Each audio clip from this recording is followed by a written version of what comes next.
Welcome, ladies and gentlemen, to Whiteboard History, where we talk anything and everything history. Today, going to be talking about the causes of World War I and how the start of the war is more complicated than what people traditionally think.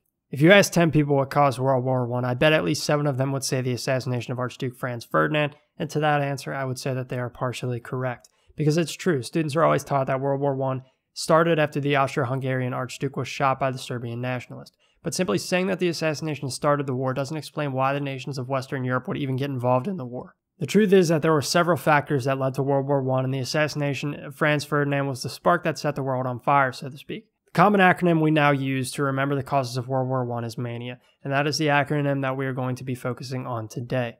M stands for militarization. The Industrial Revolution brought new technologies that could mass produce goods in factories throughout Europe. The countries of Western Europe, particularly Germany, realized that these factories that mass-produce goods could also be used to mass-produce arms and military vehicles. So we see that by the 1900s, countries across Europe were spending hundreds of millions of dollars on creating modern, mechanized, and more deadly militaries. The A stands for alliances. Now, alliances were not a new concept in Europe, but the emergence of nation-states and the decline of conglomerate empires resulted in new alliances between countries that formed a web of relations that spanned the entirety of Europe. And oftentimes these alliances included going to war if your ally went to war with another country. So when we see the assassination of Franz Ferdinand and the subsequent declaration of war against Serbia by Austria-Hungary, that brought Russia into the war because they were allied with Serbia. The N stands for nationalism, which we talked a little bit about with regard to alliances that were forming across Europe. The emergence of nation-states created what was known as nationalism, which was a sense of pride in one's country in comparison to any other. Nationalism was also a rationale for imperialism used by many of the Western European nations.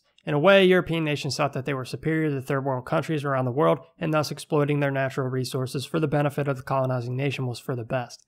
Now, there's a larger, much more significant racial component to imperialism that definitely trumps nationalism, but that conversation is definitely for another day. The point is that many nations in Western Europe were very interested in economic exploitation of lesser developed countries, and this often led to clashes between imperial powers. For example, there was an entire conference in Berlin known as the, you guessed it, Berlin Conference, in which the European powers decided how to colonize Africa civilly and fairly. I should point out that there was no African representation at the conference, so civility and fairness are arbitrary. The final A stands for the assassination of Archduke Franz Ferdinand, which is the event that everyone looks at as the start of World War I, but without the causes and factors that we talked about before, the assassination alone would not have been nearly enough to send the world into its first global war.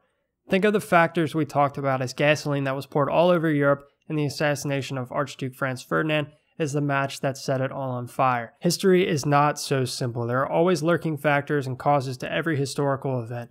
Having a better understanding of how the war started leads to a better understanding of the larger political implications of the war that would last for decades after armistice. This has been Whiteboard History. Thanks for watching. I'll see you next time.